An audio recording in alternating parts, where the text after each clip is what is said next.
welcome people back again to this weekly Card Vanguard of the Round Table podcast. I am your host, Nada Den, the admin of the Wiki Air page, Asuka page, and mi amiga Jaime page. Nice to meet you. So, as you can tell, we got a new person in here, so we'll save the best for last. Until then, we love him, we hate him, we wish that Link Joker just say dead sometime because of him. Goodbye.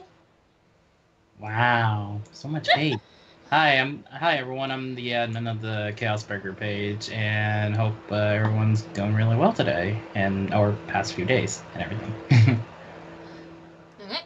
She, everybody's favorite OTT player, the one nun that loves the melon bread. Hi everyone, it's the Kumi admin. How's it going? Also Namain. Okay. And, of course, she runs the shop. She keeps both Shin and Kamui in order, as well as all the little kitty cats. Hello, everybody. I am Misaki Togura. It's a pleasure to meet you. And welcome today, the general of the Insect Squad. Yo, what up? It's Evil Armor General Grandfoot coming at you. And with that being said, everybody, are you guys ready? Yes. Okay. So, today we're going to finish off set 8. Wow, I'm really getting those set mixed up. And next week we'll start our discussion with Gear Chronicles. So everybody, you know the drill. Pick up a card for this week, and let's talk about him, it, or she. So, let's see. I got one, so I'll start off.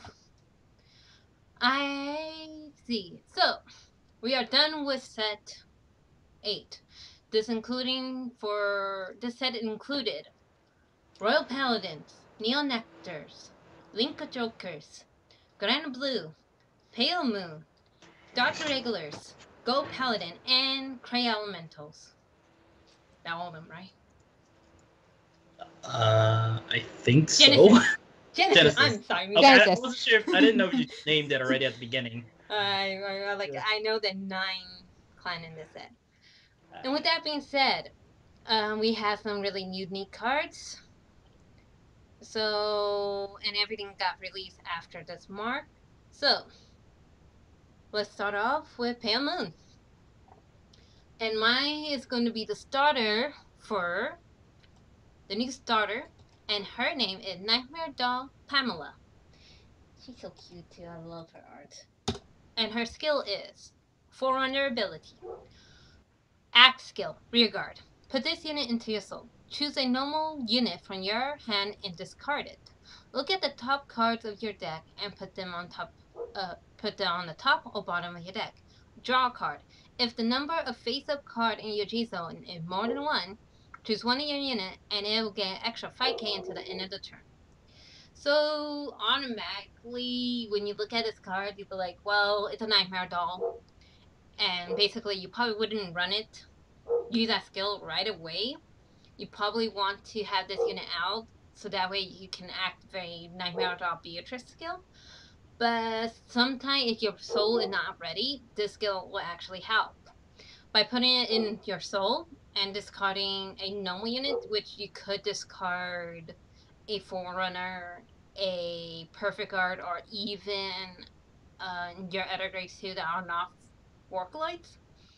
So you can look at the top card and you get to choose, and if that top card is a Workload unit and you want to draw into it for next turn after this, then I say go ahead and activate this card ability. Also an extra 5k to that already 15k Nightmare Doll Alice will make her 20k, and then you can activate her skill, Counterblast 1, put her into the soul, call out another unit, activate Nightmare Doll Janet skill, put her into the soul, call out Nightmare Doll Alice, getting extra 5k. Kind of good having that already set up power. Reason why I say you want to discard a Perfect Guard, because already Nightmare Doll had the ability of using up the Counterblast, and by discarding a Perfect Guard, you already have the GB1 skill for the Perfect Guards. Also, I'll add to this unit does not have a Counterblast cost, which means all that counterblast you don't have to waste. You can keep it for that ultimate technique for the Nightmare Dolls. Alright. So, without further ado, let's go to Kumi. Awesome, because I did want to speak about this after you. So it's interesting about the whole check the top card aspect of it, because it's kind of like taking a page from OTT. Sorry. It seems like everyone's doing that nowadays. Come on. Sorry. No. I agree. I read that, like, oh man, OTT, Yeah. you get no love. A lot of, it's like, I'll get into that maybe later about OTT, but, at the moment, it's like, a negative side of this is that you do have to ditch a card, but at the same time, maybe ditching isn't a bad thing, but still, like, I wouldn't want to get rid of a card, but that's just how I play. And that 5K is really good for power-ups, but you really have to time it accurately.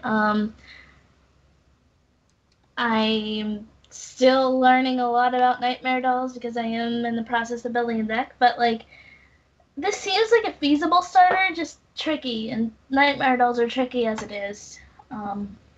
So I think I'd rather run a grade 3 searcher or something, but that's just me.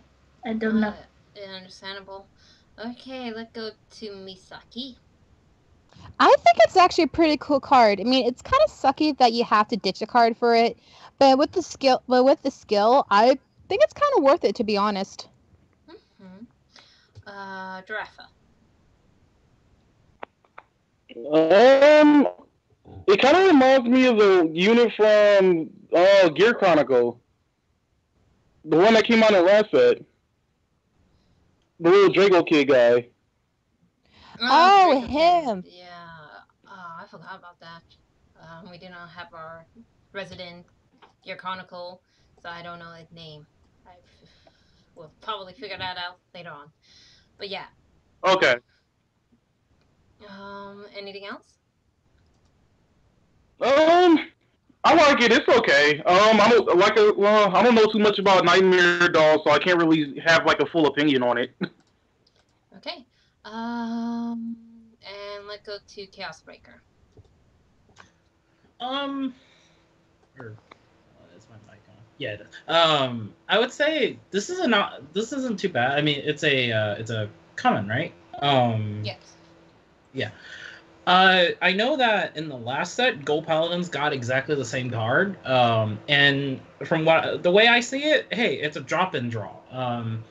Whether you want to keep it at the top or bottom, you get to choose whether you want to keep the card in the deck itself or you want to draw it into your hand. I kind of say it's a pretty good. It's a good type of starter. A lot of decks are getting a copy, the same type of copy for it. So it'll be interesting on how people utilize this specific card. I know it's a 4K, right? I checking with my people. We are agreeing that it might be a 4K. I think it's a 4K starter. So other than that, it's a beneficial thing to do a drop and draw. And I know not a lot of decks have a drop and draw mechanic, kind of a starter. I know Royal Paladin has 2. But that's only because they copied the Ambrosius thing. So, but yeah, I like it. Okay. Who else got something? I do. Okay. Go for it. And for everybody, for the new Genesis release, there is a new G Guardian. Her name is Stone War Shrine Maiden Hana Satsuki. And here is her effect. I'll put it down for you guys. Thank you very much. You're welcome. Oh, her. Okay, yeah. We haven't talked about this yet. She's a G Guardian. Usable when both Fighters and Vanguard are integrated grade 3 or greater, and the number of face-up G Guardians in your G zone is 3 or less. Opponent's turn G step. Choose the card with a heal from your hand and discard it. Call this card from the Guardian Circle from face down. Then the skill is, when this unit is placed on the Guardian Circle, choose one of your rear guards. If you have the card in your soul with the same card name as that unit, this unit gets shield plus 10,000 until the end of that battle. I think that's pretty interesting. The only downside of it is that you have to have the exact same copy of the card, which is like personally for me, my Genesis deck is a little bit weird because I usually have, sometimes I have 4 to 3 copies, and sometimes I'll even have 2 copies, and that's about it. And they just get randomly randomized in the soul. But if luck by any chance has it, and I have the same card on the field, and I have that also in the soul as well, that's a pretty good chance that my shield can get boosted up to 10,000 plus shield, which is pretty nice. May I ask you something? Yeah. You run the little Shrine Maiden critical trigger, right? If you put into your soul, you get skill up, right? Yes. Would you actually have that card on the field sometime, or would you rather have that in your hand to activate the skills? Personally, I would rather have it in my hand because the Shrine Maiden I have is a critical trigger, and I could put it into my soul, and I believe I either draw a card or no, I put a card. Yeah, I draw a card, but I would like to have her in my hand just in case, because for extra shield power, because I'm a hoarder of my grade 0s. I can't help it. I'm trying to think if you were to have probably that, or maybe if we're going Regalia, a Norn out, I can see this card actually working. Sorry, I just trying to think how. Yeah, I know how your deck is, so I try and think like, you're right. So I try and like, which card would you have out to activate this card skill? Okay, sorry. No. It's okay. Trust me. I love debating with debating what cards and skills I can use. Yeah. Okay, so that interesting card skill. Let's go. That's my opinion already. So let me just finish off. I think this is actually good. If you're using Ephemeral Beast, I know everybody have that grade 2 with his name is Glyphnir out, and Glyphnir skill. You probably do want to protect him, so you use Desmond to protect it, and then activate this card skill for Ether Shield, and then have a Glyphnir in your hand, and there you go. I can see actually all Genesis decks benefiting from this. It is technically is difficult, but I think it is possible. Alright, so let's go with Kumi. Okay, so, how much, here's a question. So, with G-Guards, it's been a while since I Vanguarded, and that's been the last thing on my mind. Do you normally get 10,000 shield with G-Guards? Nope. No. No. How much is it usually? Isn't it? Usually it's 15k, 5k. shield. 5k. Extra 5k shield. Extra. So it'd be 15k shield total, G-Guard. Okay, you get it's 15k shield, and then if you can if you can fill out the requirement, you get extra 5k. Some of them you get extra 10k. Unlike Genesis Paramount did not have a 10k guard shield for some freaking reason. Idiots. So this is the weaker shield. This is actually the stronger shield. This is where It's a stronger shield. This is where you will take out Cray Elemental Screw You and put this one in instead. Ah, so it's a stronger shield, which is good because it benefit from guarding against like power decks. Now the only consolation is if you don't have that grade 3 in your hand, and then it's not as feasible. For a G-Guard, you discard a heal trigger. Yeah, but you have to reveal a grade 3, right? No. For this card skill itself. No, this one is if you choose a rear guard, and then if you have the one in the same card in the soul, then the G guard gets plus 10k. I could have sworn I heard her say something about a grade 3. I never said anything about grade 3. Are you serious? I'm I am tripping. serious. Okay, I could have sworn I heard something about a grade 3. Alright, well, that was in my imagination then. Okay, I'm sorry. I was taking notes and everything on this card. It's okay. I put a link down below too, so if it helps you out. I probably should have checked that. Okay. My brain. It's a tiring day. It's a really tiring Wednesday for everybody. Let's go with Dratha. Your thoughts on this card? I like the 10K boost. I'm kind of noticing that that's going to be like the next wave of G guards, is everybody's going to have a 10K boost. As far as the whole having the rear guard and the soul thing is kind of sketchy, but I still like it due to what Genesis could do. I'm still actually trying to figure out what benefits from this clan could get compared to like Pale Moon and Dark Irregular still. Okay, and Chaos Breaker. For this card, I like it. It's just, again, like how many of the others said, it's pretty situational too. In a Regalia deck, I feel like the grade 1, Ordain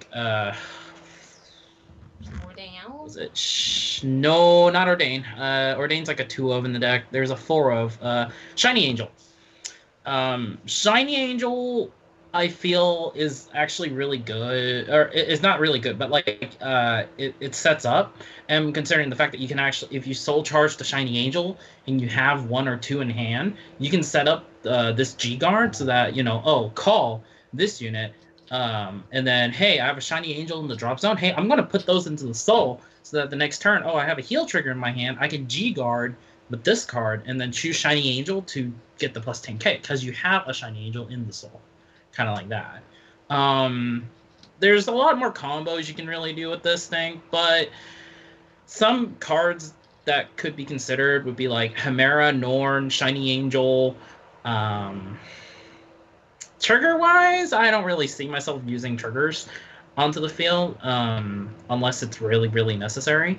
But other than that, there's a lot of good cards to run to put in the, to have in the soul and on the field at the same time, and it sets up. I like the 10k shield. I mean, I just don't know. I might put it as a 1 of because the other one's better from the fighter collection because it's a Chimera. It's a Shiny Angel Chimera clone, but as a G guard, and it's easier to set up. And plus, hey, more soul. You get more soul from it. Okay. Let's see. Kumi, do you have a card of the week, or should I just say next week? Next week. I can't even do anything today. I'm just. Okay. Giraffa, I know you knew, so we'll do. If you have a card, it's okay if you don't. So, Oh, yeah. I actually tried to find one like while y'all was talking. So, I do like the artwork to this one. It's called Goya and Champloo. If you guys seen that one. Which one? It's called Goya and Champloo. It's like one of like the new Neo Nectars.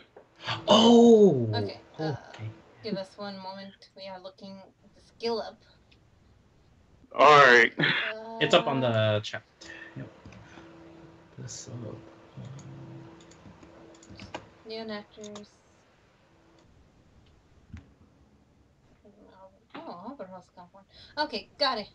It's a grade 1 common. Okay. Oh my gosh, it's a lime. Wait, what? Oh, okay. Here's skill. And Oh, it's on the chat too, or earlier. What the heck? okay, Oh. wow, be an actor. I give you guys credit now. Wow. Oh boy. Wait. Is that lime or is it He looks like cucumbers or pickles. Is it her? Looks like an avocado. That's what I was thinking. That's what I thought it was. Well, what? Avocado. Oh yeah. It actually might be avocado. Okay, people. I think that might be an avocado. Alright, our first avocado card. Alright. Alright. Hey, it's a salad. Say the skill and then we'll talk about it. I don't think I want to eat salad ever again. Trust me, I can still eat it. So, Jirafa, rerun, say the skill. Alright, so it has the blue mechanic, and it's a rear guard generation break 1 unit. So the cost is retire this unit, and when another of your units with the same name as this unit is placed on a rear guard circle, you may pay the cost. If you do, choose up to 4 of your rear guards, and they get 4K to the end of the turn. Oh, when this in... So it seems pretty beneficial, but I mean, to be honest, I like this card because of the artwork. Because it reminds me like the old school Neo Nectar artwork where it was just like all retarded puns and whatnot. Like hey yo pineapple and stuff. Oh man, yeah, that's okay. Let's go with Misaki. It's a good card skill, but I don't think I want to eat anything avocado or salad and again. Next person, please. Chaos.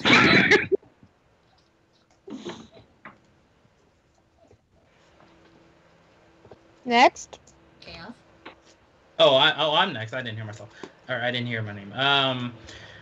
This actually is not that bad. You know, being a 6K grade 1, you know, it creates more of the power lines that the deck usually goes with. From what I've noticed, people are saying, hey, you know, it's a good mix with the Arboros deck. And some of the maybe like the Maiden ofs and stuff like that, because you know you create really big power lines, and you know, but I think it's a good mix. There are cards that do copy name upon, you know, placement, so there is a, you know, queue time on skill. So when you call something and then, you know, activate its skill to copy, you know, Goya in Chemplu, you know, hey. Activate Bloom, retire 4K of the same card. It's not that bad, I actually have to admit. Okay, go for it, Kumi. This would have been a great character in Sausage Party. Oh my god. Okay, we're not talking about the movie. Focus, back people. We're not sponsored by Sausage Party, just letting you know. Oh my gosh, that's green. It would have been a good character. But no, like as far as I remember, a lot of the other fruits actually give like plus 4K or plus a certain amount. Like this seems really familiar. So, I think it'd be a great addition to the fruit salad and the salad and like the food network. Food network. I'm gonna call that the sub clan of like the vegetables. It'd be a good addition to the food network. Oh my gosh! Like I went ahead and looking at the Afro broccoli, the caramel popcorn, 3 apple scissors. I want that tomato. Where they're thinking when the unit attack, when the unit attacks, yes, a van go choose 1 unit nectar and get additional survival. Okay, so Kumi is right. Yeah. She is right. All the fruits and vegetable looking Neo Nectar do get power. Oh man, now I want to say we almost have enough to probably make a whole deck out of vegetables. Oh, that'd be awesome. I want this deck now. I want vegetable and fruit deck. Hey, I've even that dragon, before. The Divine Tree Dragon, multivitamin dragon, it's a freaking lettuce. Let's make it. Anyway, skill-wise, cool, and I agree with Jirafa. It's kind of cool seeing the old school Neo Nectar coming out again, because sometimes we like to be reminded how they look of the old school style, and they feel good. And I agree with Kumi, make a freaking subclan out of them. You could. If anything, it's a good card. and I can't wait to see what it can fully do once it is put in deck. So don't overlook some of the common cards. They are really good with skill. And finally, we're gonna end today with the newest card that hopefully been announced for Link the Joker. Ready, Chaos? I didn't even tell you what I was gonna choose. We How'd don't you get- know? Because nobody talked about it. We haven't even spoke about it. You're a Link Joker player, so I'm automatically gonna give it to you. But what if I said the birdie? Because the bird's We the talked word. about the bird last week. Dealer? Or, I mean, Destiny Guardian? Pretty darn sure we did. It just came out at the same time. Yeah, you wouldn't. unquote. You want to freaking talk about the Messiah. Oh yeah, no, I would. All right, so the card I want that I'm essentially gonna be choosing no matter what is Flagellate Messiah, the one we saw in the anime twice. The only thing is we never got the effect fully. So it's a grade 4 stride. Auto Vanguard Circle Counterboss 1. Choose a card, any card from the G zone, flip it face up. Upon declaration of an attack from this card, you may pay the cost. If you do, choose up to 2 locked cards for each face-up named Flagellate Messiah in your G-Zone, and unlock them.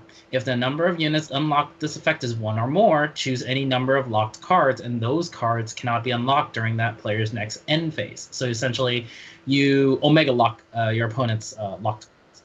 And then if a total of 3 or more units were unlocked with this effect, this unit gets +1 critical until the end of that battle. With this card, I saw it as almost like a Amnesty copy in a sense. Just because, the extra crit and heck, initiating GB2 automatically and all that stuff.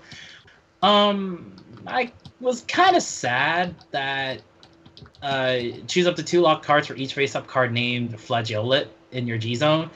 I was kind of sad that you can't flip over. It just says, choose up to 2 locked cards, period, and then unlock them instead of having the Flagellate Messiah. But then that'd be kind of broken if it was like that, because you could technically combo Amnesty with it and then next turn excel at your opponent.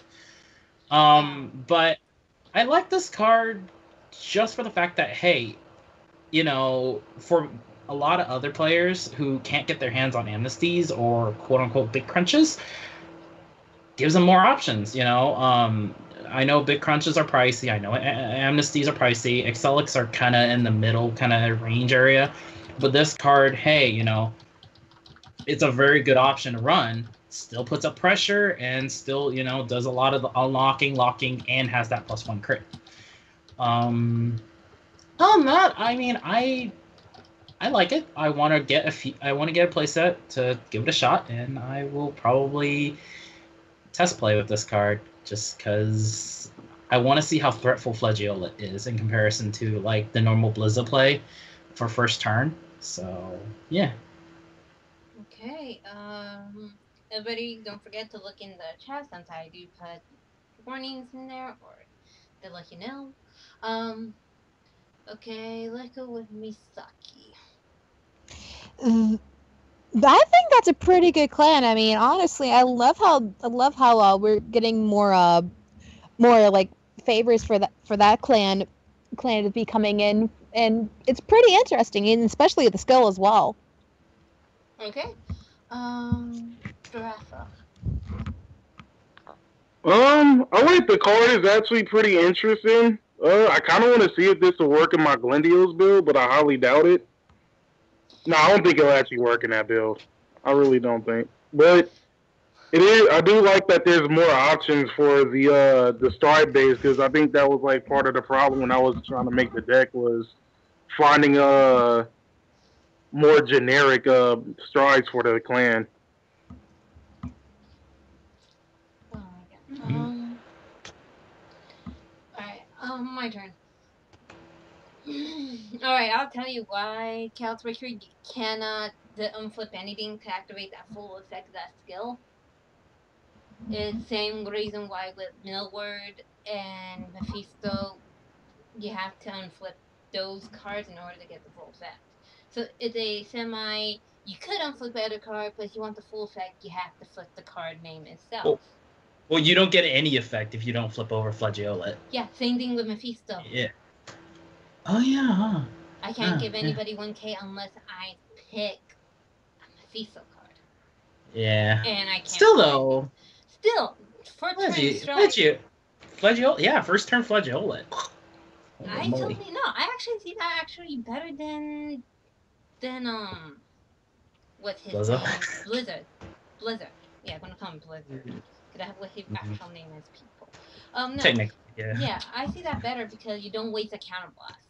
And what's so bad about attacking? Oh wait, you do waste a counter blast to choose a flip on when you're gonna attack and you pick so you do choose 2 luck cards for each face of. It's the I think it's more of like the preference on how people want to use their first stride because I like to go Excelixing my opponent for 3 turns straight. I know. But Flagiolet actually provides another play for the whole deck. So it's like, oh, you know, it stops your opponent for a little bit more just so that you can keep going, you know. But yeah. Okay, I still think it's a good card, and I do think it's a good opener, because from what I know from been playing with my decks, is that when you have a flipper that really doesn't necessarily have to be a Persona flipper, it does provide you with new type of moves, and that's what I can see this guy doing, giving Messiah like Chaos Breaker say, a new way to play it. To me, I see them to have more diverse utility, not with the whole Amnesty and then Excelix. Now you can use Fladriolia and activate maybe Amnesty more often than Excelix, if you have to. That my take on this, and we are made it done past the first section. Everybody, good luck with the new cards. Don't forget, Absolute Judgment comes out in Japan this week, and in America during October when we get closer to the date. And Sneak Preview will let you know. Until then, enjoy everybody new Tech Booster with everybody's favorite Mega Colony, Marikumo, and I forgot the last. Oh, Great Nature. Great Nature. Because Fishirodo. No. I know, because we're out of school, I don't want to associate anything with it yet. Alright, so with that being said, we are ready to go into our next segment. And which is... Is it episode? Is it regionals? Or is it... Oh, it's regionals? Yes, it is. Do we have anything now? I actually do. They just put it up a little bit ago. So, recently we had the Puerto Rico regional for singles for the BWC, right? Or whatever you call it. So we got first place is a Gear Chronicle deck. Don't go to tell us what type and that it. Don't say anymore. I'm just gonna say like Time Leap, and that's it because people know that. Second place was Kagero, Legend Great, something weird. And then third place is Grand Blue Night Mist. Huh. So congrats to those. I know the next one coming up this weekend is the UK regional.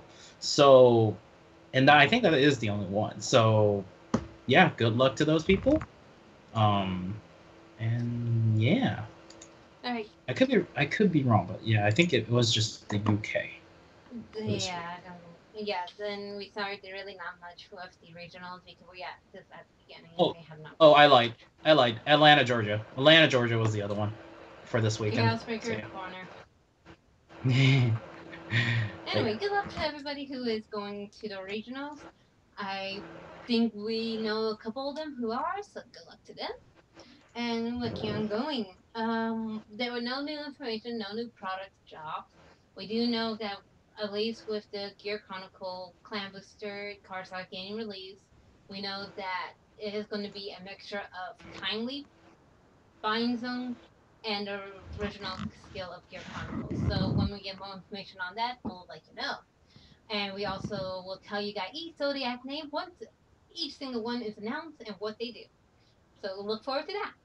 Now, speaking of Gear Chronicles and speaking of Link Joker, we time to talk about the new episode. Kumi, do you want spoilers? I'm gonna leave now. We'll let Bye. you know. We'll call you back in. Misaki, have you seen the episode? No, but I don't mind spoilers. Just to tell you, something bad happened to yours / Kumi / Corin husband. Tell me! Alright, so this week's episode we had Ibuki versus none other than Ryu-chan. And I do cover you, Ryu-chan. So, this match was intensely, actually one of the best card fight I have seen in this season. Why is that? Well, we went kind of back to the old format. Mostly the whole episode was of this card fight.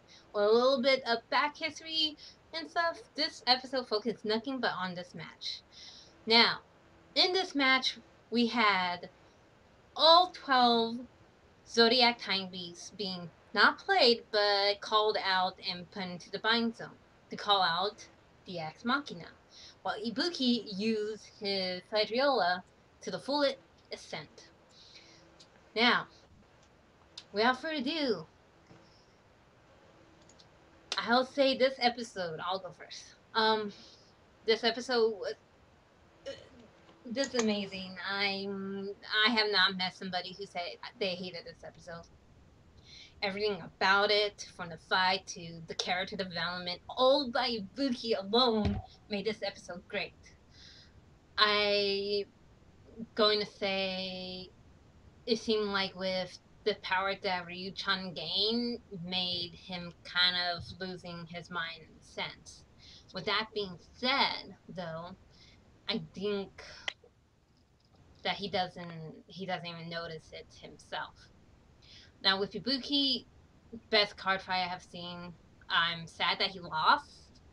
And major spoiler, if you do not want spoilers, people, I think get out right now, because once Ibuki got hit by Chrono Fang Tiger and looked like he died, it was tear jerking. I'll admit, I couldn't even believe that happened. And I would say he did die, considering that the way they played out, his perfect future is if watching Chrono grow and him being there to see it happen. And he would have loved to see that happen in real life. My husband cannot be dead. No, sorry. Just calm down. Sorry. Calm down. It was actually one of the saddest and yet happiest moments, because when Ibuki did die, he gave Chrono back Chrono Dran and give back his futures. This episode, by far, one of the best one Ibuki. We have that freaking movie reference. So overall, great episode. It was really cool and sad to see the involvement of Ibuki from the first time he was shown up to now, and how he grew, and how he was trying so hard to get that redemption. I'll leave Misaki for the next time. Go Drafa. Rest in peace, my sweet prince. Oh wow. Ibuki, I'm saying the same exact thing. Alright. Giraffe, are you there? Well, yeah, I'm here. Okay, sorry, I didn't hear you. So, what you thought about the episode? I liked it. I'm glad to see a new Chrono Fang. Ibuki dying. I can kind of say he died. I don't know if that's completely accurate, but it is kind of good to see more dark tones. Like earlier on in the season, I was saying that on the low key they should kill off Luna. But if they, I mean, that's kind of bad though. But I do think for once we should have some dark tones in the series. Mm-hmm. you already know that more likely this is like Chrono's gonna win this, so might as well have like something to at least have like unpredictable. Yeah, okay. I see where you're going from. Coming from. All right, Misaki. We know you haven't seen the episode. But do you want to say something in the half of losing Ibuki at the moment? My precious sweet Ibuki, may you rest in peace, my lovable prince. Everybody was gonna say, oh, Luna's gonna die, Luna's gonna die. Nope, it's my husband. Sorry, I'm angry. Hey, hey, hey! I don't have any Pale Moon player. If she's gone, I'm doomed. No, you know you still have Asuka left. I finally get to see her. She's best queen of Pale Moon. Luna cannot step up to it. She's just your apprentice. Apprenticeship can be gone. Let's be honest. Yeah, I am gonna say, yeah, losing Ibuki is heart wrenching to a lot, and I know what you're saying is out of anger right now. So I'll come back to you once you're cool down. Go for it, Chaos Breaker. How does it feel using your Vanguard? I'm going to go with the. Oh, okay. So I'm going to go from the beginning, and then So it was good seeing the whole fight between Messiah versus Chronofang, and see at first. I mean, at the last, I think it was like 2 weeks ago or the last podcast we did. I even said, Ibuki was gonna be gonna lose this fight. Because I was like, if anything from any of the past seasons, we've always seen the second best fighter, quote unquote, losing to the main villain, quote, whatever. So like, Leon, Takuto, it's always been like that. So I was like, all right, Ibuki's gonna lose, but he's going to put up a very good fight. I actually admitted that was a very good fight. Half the cards that Ryuzu used, I was like, what the hey I've never heard of any of these names. Can't even pronounce half of these. But to be honest, when he started binding all 12 of the Zodiac Beasts, I was like, oh no, please don't tell me it's an auto win condition. I really hope it's not. And so Ibuki, applying so much pressure with Flageola and then Excelix and everything, that was great. I loved it. Plus, hey, new cards that he used in the deck made the deck even more broken, quote unquote. Not broken, but yeah. Ryuzu, introducing Chrono Tiger. Is it Chrono Tiger Rebellion? It's Chrono Tiger Rebellion, right? Yeah. Or is it Chrono? Oh yeah. I keep remembering. We haven't had the full translate. I mean, of course, we got the name, and it is the name. Chrono Tiger Rebellion. Then we got Chrono Dragon next stage. Okay. I want to make sure because it's like kind of confusing. Him introducing Chrono Fang Rebellion, Chrono Tiger Rebellion was really good. I was like, oh my god, hopefully the full effect is that you need the Chrono Fang heart, so that's not that broken. But hey, that is to be expected. It's gonna be expected. Although, hey, quadruple drive check with an extra crit and, 5k for every 2 bounded cards. Love it. That was not bad. Kind of interesting. And then when he used Demiurge, I was like, holy crap. Okay, Demiurge's effect. Take the 12 and then choose 12 and choose 12 in your drop zone.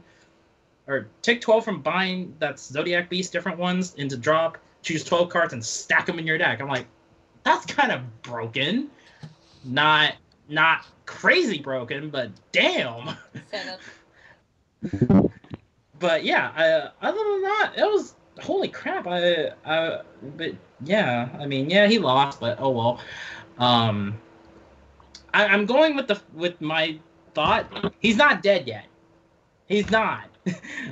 Yes, I'm quote unquote in denial in a sense because come on, I need Link Joker support here. Come on, no one else is gonna play it. Okay, I'm going with him. Okay, you guys are in the 5 stages of grief, and you guys get it. Misaki, I did have to say, remove that hashtag because spoiler alerts on who won and all that stuff, and Kumi and some other people have not seen that. Yeah. Oopsies, my bad. I'm sorry. It's okay. Other than that, you know, I loved it. I'm expecting the next. I'm looking forward to the next one, next episode for it. Okay. Besides, probably the majority of people thinking that Ibuki is not dead, and yes, there's a possibility, and I'm gonna say that possibility is probably 90. Yeah, probably in the low 20%. I'll give you 20%. Hey, I'll take it. I'll still take it. Take it. I'll still take it. Yeah. Okay, the reason why I am saying this, and the reason why I am going to give you my theory on how Ibuki could come back, is that technically when you open Stride Gate, you kind of get a wish. We knew this, and everything. For Ryuzu, with the ability to put everybody into the state of mind, and for them to imagine their perfect world. But for Chrono, I think he's gonna go down between two things, and I think they are gonna bring up Chrono Dad pretty darn soon, because as we saw, Chrono Dad is also not doing so well either. He is actually dying. So he's gonna have a choice: his dad or Ibuki, and he has to make a big choice that for a person his age, anybody to be honest, not only their age, but who would you rather save? A person, your father, who you haven't seen in over several years, who pretty much was there for you, and you know the reason why he left, or this guy who basically will help you throughout everything and giving you something to live for your life by playing Vanguard, regardless of how it went down. So I want to see that choice. I want to see Chrono having to choose to either save her dad or save Ibuki. And that to me would actually give not only the dark element and give everybody a little happy ending, but it actually show growth in Chrono as well. So I think if we were to have that happen, it'd probably be one of the most heart-wrenching scenes I probably would have seen in Vanguard, if they were to do that. What do you guys think? If they were to do that, yes. But I was like, with how big the wish was from Ryuzu, But bringing back somebody back from the dead is this aspect. Remember, yeah. It's an exchange. There's nothing that is equal to a human soul. Technically, we only get a homunculus and not the actual person. That's the reason why. No, but I'm really just hoping that he's not technically dead and he's just in a dream state. But yeah, hopefully it doesn't get that dark. We haven't gotten that dark yet. We could. With the whole season, we have gone to that point already. Yeah, it's just like the past 4, 5, 6 seasons? 6, right? Or 7? Yeah. The 6. We are 7. 7. We're at 7. So the past 6 seasons. And the movie. It hasn't gotten that dark yet. Not yet. Well, we did witness someone dying in front of Chrono and Ibuki. That's actual blood. And let's be honest, you saying how dark we can get. Considering the opening of this season. Considering this opening of this season is pretty darn dark, and we all like it because of that reason, I think we could actually go to that point. It's just like I looked at season 4. I'm like, that was kind of dark too. It was just like, when Aichi just disappeared out of nowhere, I was like, oh, what actually happened? But yeah, kind of weird. The Dr. Regular player here on his opinion of this week's episode. It was good. Hi, Tatsu! Hello. Everybody, the Dr. Regular King himself, the one who is so happy that Nightmare Land is happening. Hello. I am the administrator for the Tetsu page. It's a pleasure to meet you. Alright. Why does this sound like a message left? Like you kind of get what I mean? I know. Okay, so Tetsu, what do you want to talk about in the episode? What's already been said? We said everything basically. We said how it was a great fight. Chaos Breaker went into the details of the deck a bit, and how Misaki had. Whoa, Kumi. Okay, you guys are still talking about it. Just call me in. We Okay. we also talked about how it actually was one of the better episodes, considering it was mostly of the card fight. Yeah, no, this week's episode was actually one of the better episodes of the Generation Era. Generation Era. It gave a lot more depth into both Ibuki and... It gave a lot more depth into Ibuki's character post-movie and pre-Generation Era. Kind of like one of those characters, like... He filled the role of, like, the redemption type character. Pretty much to a cliche, but overall, I kind of liked it. Now, we've got two people in denial here. I have not did a survey yet, but do you think Ibuki died? No. Thank you, Ibuki. Thank you, Tetsu. Thank There's you. nothing- That's 3. There's nothing, like, there's no... Alright, so he's pretty much, like, probably beaten to the point of unconsciousness, but I highly doubt that he's dead. Okay. I see. I mean, like, there's very few characters that have actually, quote-unquote, died, and Myojin does not count because he had a plot-written rebirth. I'm talking about characters who have died and stayed dead. None of this revival crap. You all agree with me. Oh yeah. Like, a random rebirth is... I'm sorry, I'm going to say a random rebirth for something like that is really out of nowhere. That's like literal left wing, right wing sideswipe. Like, where the hell? Why? This is not Especially Dragon Ball Z. Sorry. Especially for a card game series.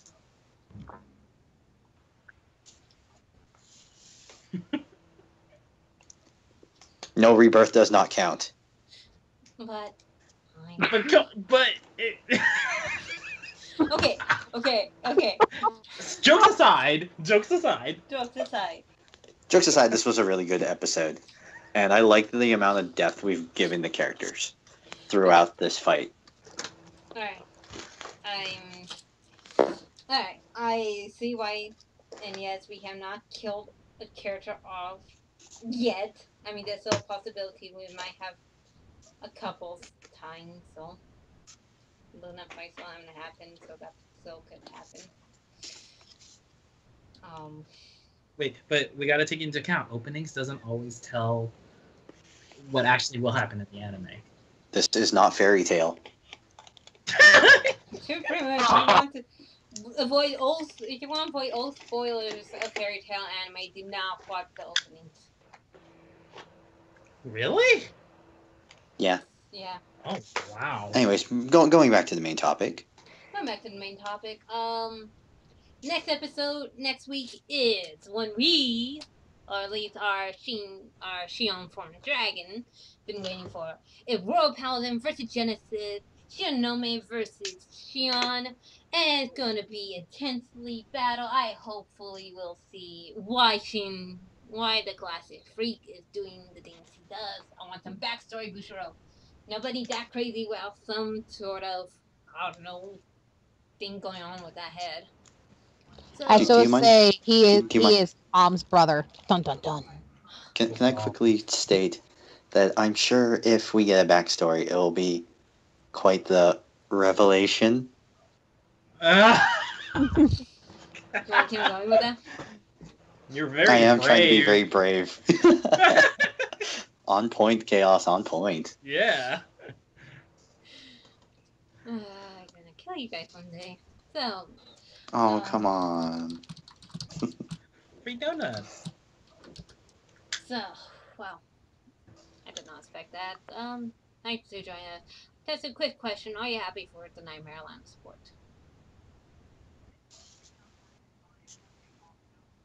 Well, I would, quote unquote, squeal with joy at this very moment, but I don't want to hurt my my current character reputation or the reputation of my page. He doesn't want to steal like a fangirl. That's what he's basically saying. Okay. I will say though, I'm actually really impressed about how the new Nightmare Land mechanic is going to work out. So Seeing that it looks like most of the Nightmare Land skills are based off of X number of Nightmare Land named cards are in Soul. So it's following along a similar line as the Witching Hour series back from set 7, original set 7, not G7. So it's going to be interesting how this is going to work out. And with the amount of support on top of the like completed trigger lineup that has like 5 different stand triggers with Nightmare Land in their name. Okay, there's only 3, but still, point still remains. yes. It's gonna be fun. You're happy, huh? Okay. We wait for Kumi to come back. So until I think she wants to be called back in. I tried. And I don't Okay. know. Are we pausing? Okay, no, Okay, we are Daisy. not paused anymore. Welcome back to me. So, without further ado, we are done with this week's podcast. We had a short one today because we are not really in the part of the year where we get a whole bunch of revealing stuff we need for Cafe Vanguard. Kumi, weekly question, if you may. Okay, this week's question. Which unit in Vanguard has had the highest impact on you in your life and why? Whoa. Ooh. Okay. Hashtag would I'll be. give you an example. Go for it. Aurora Star Coral was mine. I had gotten a Scarlet Witch Solace deck for Christmas from someone, and it also came with a mat. And I was like, whoa, that art, what is that? I want this. What the crap? Then I kept learning about it. And yeah, it's just like, I think without Aurora, I wouldn't be in Vanguard as much as I am today, because that's what really drew me in. I was kind of meh about it before that, but it's funny how one unit can just draw you in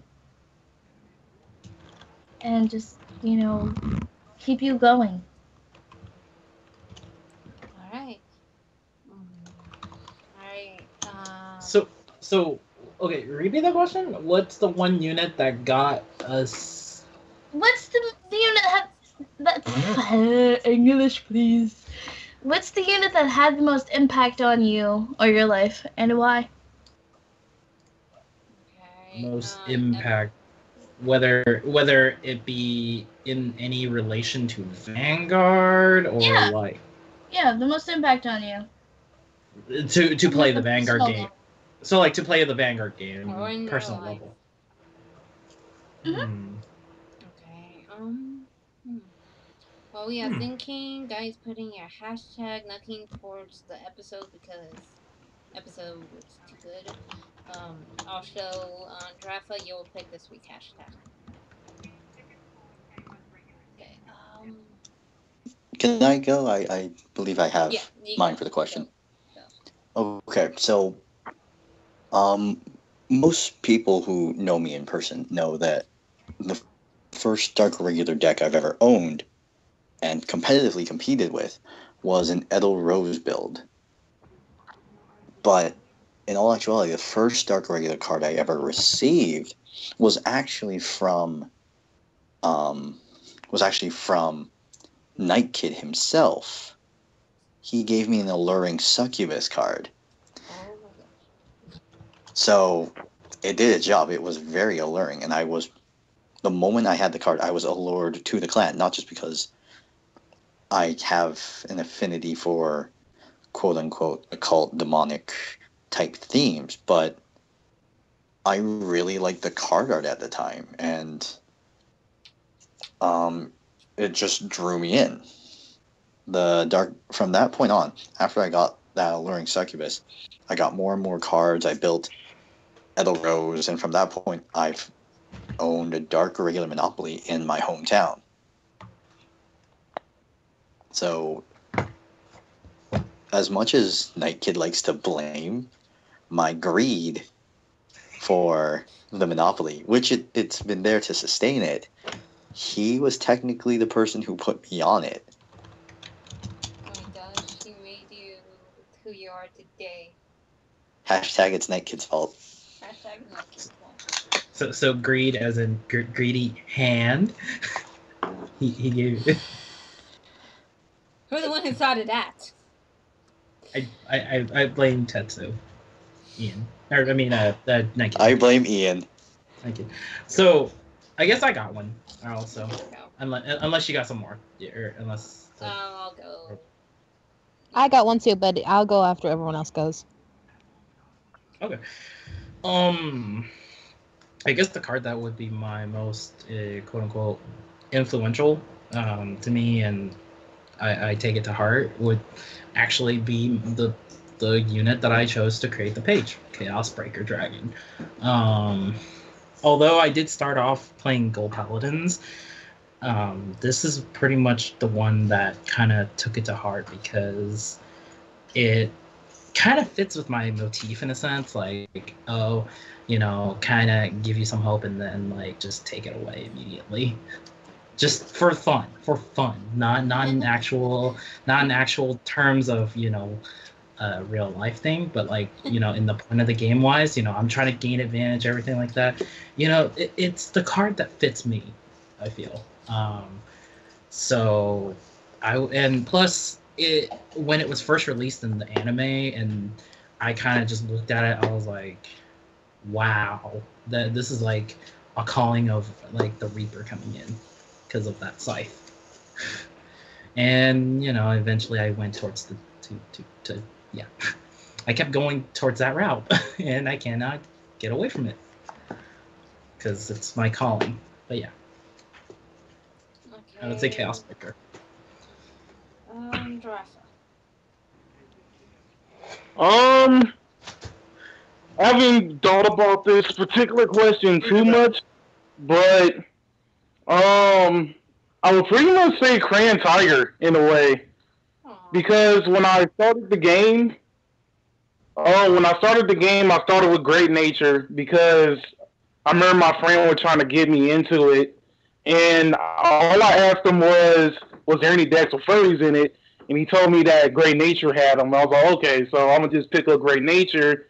Then I realized that you have to have Binocular Tiger, and to this day I've never got a Binocular Tiger. But then when BTO2 was announced, GBTO2 was announced, they came out with Crayon Tiger, and he was like the good alternative, despite that I still want a Binocular Tiger. So it helped my Great Nature deck out a lot. To be honest, the struggle is real. I'm not gonna lie, the struggle's real. but I like Crayon Tiger because it helps the deck out essentially, and it helped me out essentially. Honestly, it's probably one of the reasons why I got majority of the wins in my recent Spring Fest that I went to.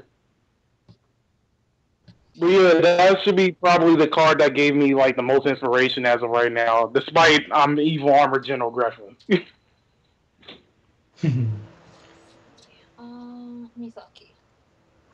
What card got me into Vanguard was this is actually very surprising.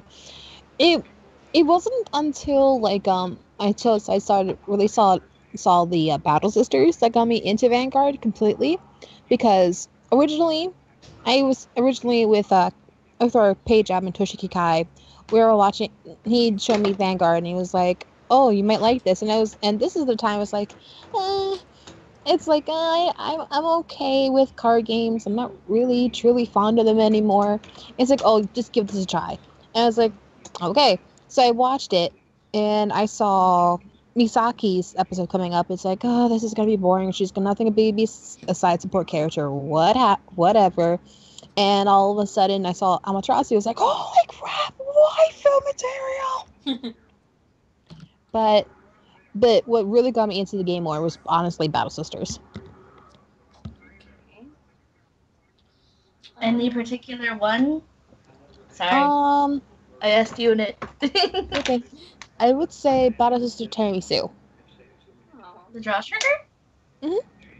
Mm. Interesting. Tiramisu. that's Mhm. right. I see would like it. Let's see. The one card that I have to forgive me. Okay. I would say Nightmare Doll Alice, but I would actually say Lukier. Why Lukier? Almost the same exact reason for Chaos Breaker. If actually the page that I was quote unquote told to make, thanks to Ezel, he like you should make that. Like I don't even play Silver Thorns. I don't know why people play such a freaking expensive deck. And I'm like, fine, I'll make the page, and then that it. But by making that page, let's be honest, we would not be here today, would we? Nah, No. probably. I think We'll still be playing Vanguard, but we still. I won't. I'll admit, I probably would not be more invested into Vanguard if I have not met so many people playing it and have more opportunity to play it, because it's like I always say, hard for me to go to somewhere to play because transportation means. But like I saying, I think I would not be here if it wasn't for Lukia herself. Even after I finally got Lukia and build my Silverthorn deck, I honestly say that thanks to Lukia, I probably would not build it. I probably would not have as many decks I have. I would not have known. Well, actually, I would not made the Asuka page feeling comfortable with already making other page, and then I saw a freaking Tessie page. I'm like, man, I need to build an Asuka page. Thank Tessu. I love you too. Yeah. But like I said, if it wasn't for Lukia, I would not have met everybody. We would not be doing this podcast today. We will all not be going crazy half the time in our group, and we probably would not be all playing Vanguard as much as I believe we would if we did not all have a connection to it like we do. And so I have to really thank Lukier for that. So, with that being said, people, ready to end this podcast? Yes, ma'am. Alright, any comments? We all know the drill. Anyone going first? Chaos Breaker. So I guess everyone stay stay safe and everything. I know school is already started and everything, and for most of us, unless you're a university student or something like that, then you probably start later. Keep up with keep up the good work, everything. Don't play too much. There's a time and place for everything. Yes, I will say that. But keep yourself busy and do your work. If you have free time, play Vanguard or play whatever. And so, yeah, stay safe and look forward to what is it? Oh yeah, the new Tech Booster stuff to legitly come out this week, because I know a lot of people have pre-ordered their stuff, and Murakumo, Grey Nature, and Mega Colony. Sorry, I don't know why. I don't know why I blanked out. I don't know why I blinked out on bugs. I don't know why I blinked out on bugs. Savage. Savage. Sorry. No offense. No offense to the admin of Giraffe. I don't know why I blanked out on Mega Colony. No, okay. Go for it, Kumi. The Chaos Breaker had disappointed me. Oh, Chaos Breaker. You in the doghouse. Chaos Breaker's a mean person. He takes your hope away. He gives you hope and takes it away. He disses on people's clans, all mean, and he disses on people's units. He knows what I'm talking about and that I'm still angry. Well, anyway, yeah, enjoy the beginning of your new semester. Do your best to be successful and a good person, not Chaos Breaker. Don't use him as a role model. Wow. Essentially telling everyone not to play Link Jokers. Bruh. Go for it, Tetsu. Well, yeah. Let's see. Summer's coming to a close. New chapters to write in our lives. You know, that whole thing. There's not really much to say aside from, like, you all know the cliches. You know, eat your vegetables, stay in school, don't be a bully, blah, blah, blah. All those wonderful, wonderfully dry cliches. And stay regular? I would say stay irregular, but I'd rather say stay unique. Stay different. Don't be afraid to try new things. In all honesty, you stay around in people's lives longer than you think you would. One day you'll be a memory. Just make sure you're a good memory. Wow. Stay irregular. Hashtag deep Tetsu.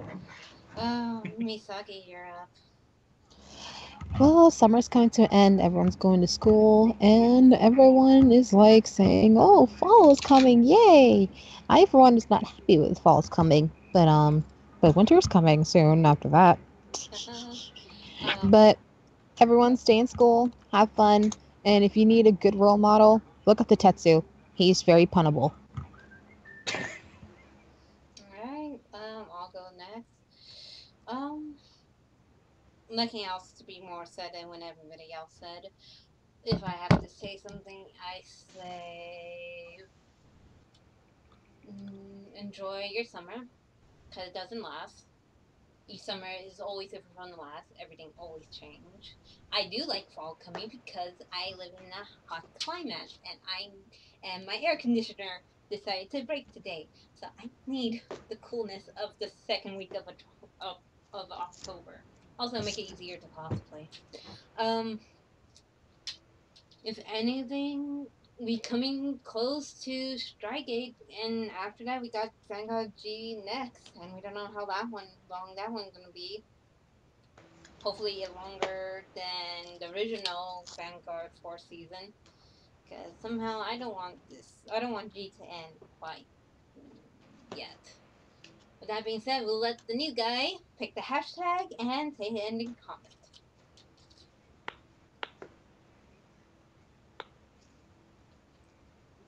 New guy. General. Bug bro. What happened? You're up.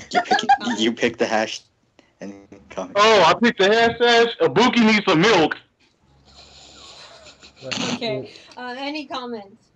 How was it? Oh, it's my turn to do comments? Yep. You're finishing off. Oh.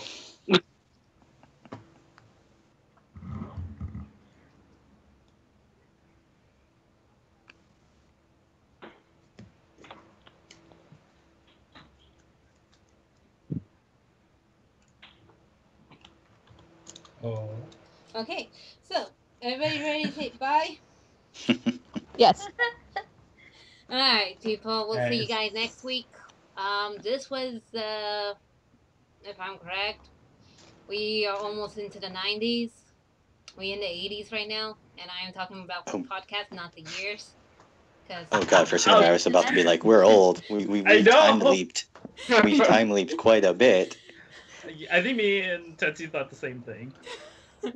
We are on the 90th podcast, actually. We are done with the 80s. We're on the 90th podcast. 10 more, and we got the 100th one. I don't know what we'll do. We'll discuss it, I guess, because the 100th one, guys, we've been doing this a long time. 101 Dalmatians. Reflect on previous podcasts and see how far we've grown. I know. I feel so bad. if I have to say, we're close to 100. We're almost there. If anything happens before then let it happen. But in all, say bye-bye. Bye. See you next time. Stay irregular.